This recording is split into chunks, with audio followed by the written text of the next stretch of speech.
পুঁই শাক আর কালার ডাল ভাত খাই 3 থাল। বউ বলে আর কত খাবে? আমি বলি দাও না আর একবার। আসসালামু আলাইকুম, আমি জুলি। কেমন আছেন সবাই?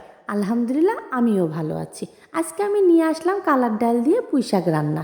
পুঁই শাক আর কালার ডাল যখন একসাথে হাঁড়িতে পড়ে তখন ভাত বলে আজ আমার কপাল খুলে গিয়েছে। আর এই দিক তরকারি এমন যে 1 প্লেট খেয়ে ফেলে মানুষ, তারপরেও বলে কি আরও 1 প্লেট খাবো। এই রকম স্বাদ হয় ওই পুঁই শাক দিয়ে কালার ডাল রান্না। আর কালার ডাল দিয়ে পুঁই শাক রান্না হলে তো মাছ মাংস মাঝে মাঝে হিংসে করে। মাছ মাংস কয় কি, উরি আল্লাহ আজকে পুঁই শাক দিয়ে কালার ডাল রান্ধিছে বলে মানুষ আর গোস মাছের দিক তাকাচ্ছেই না। এই পুঁই শাক আর কালার ডাল দিয়েই মনে হচ্ছে 2 থাল ভাত খেয়ে ফেলতেছে। এমন স্বাদের স্বাদের জিনিস।